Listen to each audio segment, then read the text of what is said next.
Back to the Larson Show. It is a real pleasure to welcome back to the program Governor Scott Walker, who has not yet announced his run for president of the United States. How are you doing, Governor?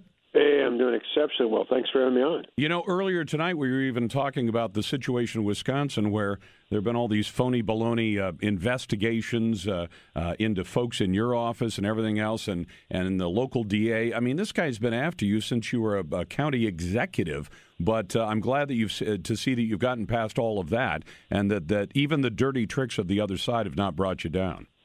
Well, that's exactly right. We've gone through two of these over 5+ years, and you think about recalls and protests and death threats and all the different things.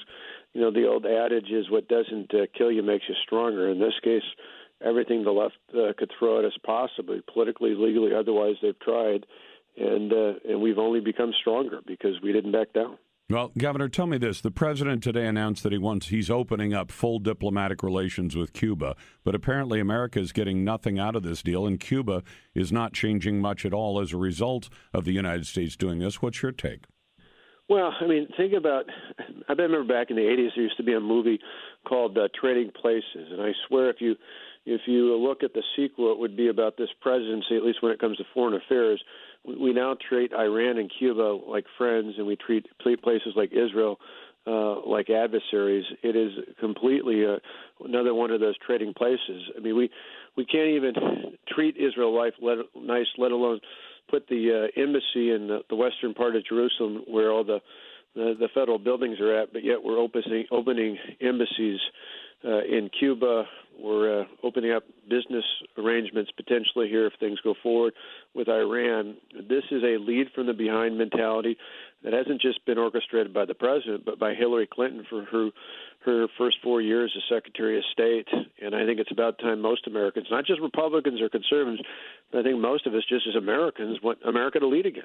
Governor, since you mentioned Iran in this deal, it sounds like there might be the first hints that the president is ready to walk away from this, or do you believe he actually will walk away from this deal and have it count as basically as a loss on his part, having announced to America that he had this deal? Well, I certainly hope that they will walk away from the deal.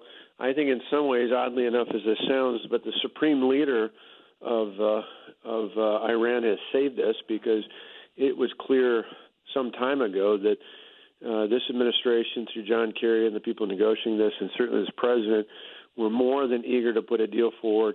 Remember, this is a guy who over the last couple of years has said that he wouldn't go forward with a deal if Iran was in violation of any of the United Nations Security Council resolutions. They're in violation of 6. He said he wouldn't go forward with a deal that didn't have an underground fortified facility being checked. It doesn't. He said he wanted a permanent deal. It is a 10-year deal. I mean, on every step, I often joke that I'd love to play cards with President Obama, because when you look at this deal with Iran, it's clear he folds all the time. The only thing saving us is the supreme leader still doesn't think that's good enough, and so that apparently is going to push them away from going forward with a deal, or at least appears to. But never take for granted just how far this administration and President Obama is willing to go to lead from behind. And so I still worry that this is ultimately something the next president is going to have to deal with. Well, and I wanted to ask you about that. Assuming you're the next president, how would you deal with it if you assume either that he backs away from the deal and there is no deal and Iran goes about its business, which appears to be the business of making a bomb or getting as close as they possibly can, and if he does go ahead with some kind of flawed deal that essentially signs off on the Iranians being able to do most of what they want to do, how does the next president, if you're sitting in that seat, how does the next president properly address that to secure the safety of the United States? Yeah, well, if I were to run, a lot of people are encouraging us to do that at scottwalker.com, but if we were to run and ultimately earn the vote of the American people, to me this is one of those issues I would take action on the very first day, on day one, January 20th, 2017.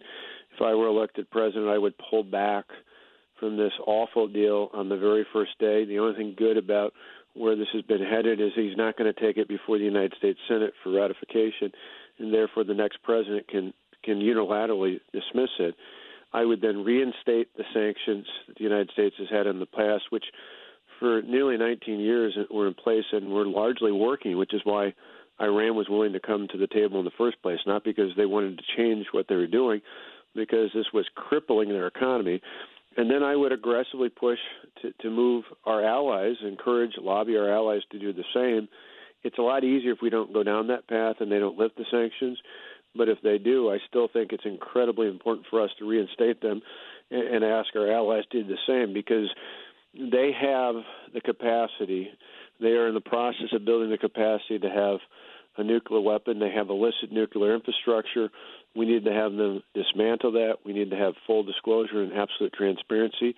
And we need to have them start dealing with others, namely the state of Israel, which has a legitimate right to exist, free of the terrorist support activities that Iran has frequently got their hands in.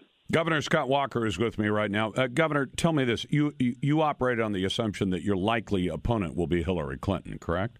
Correct. Okay. So at this point, what should the job of all the Republican runners, the ones who are seeking the GOP nomination, what should they be doing with regard to the apparent dissembling, lying, corruption, and everything else, both in her work at the State Department and in Hillary Clinton's activities with her foundation, which continues to go out and place Chelsea Clinton in places to give speeches and generate money for this foundation that apparently doesn't spend very much of its money on charity, but just operates as a political base for the Clintons. What's the job of the nominees? Potentially, I think one, if I were to run, to me, first step is to lay out what I'm for, to spell a clear message about how we help the people of this country grow the economy, not the government, how we help transfer power from Washington through true reform that sends it back to the states and to the people, and how we make sure, as we were just talking about,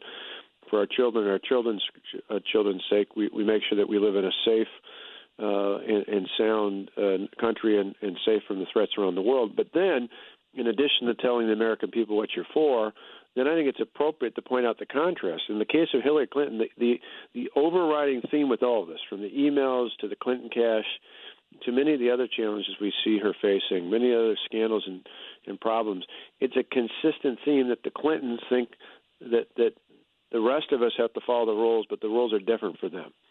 That the rules are different when it came to emails, the rules are different when it comes to taking this money, the rules are different to the overall Clinton Global Foundation. I mean, anyone taking a basic ethics course could tell you that even if it was legal, even if it followed the rules, it is a conflict of interest to take millions of dollars from foreign interests for one person speaking fees when that person is married to the Secretary of State.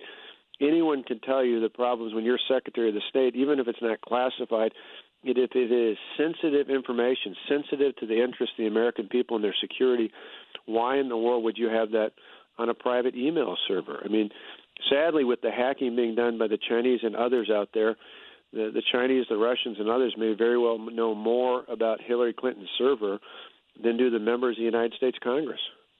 Governor, in the last 30 seconds, what would you do to change America's tax structure? You probably saw Senator Paul's proposal for a 14.5% flat tax. Can we get that bold a move? Well, I like, the best economic times we've had in my lifetime came from when Ronald Reagan put in place big, bold reforms and taxes. And so I'd like to go back.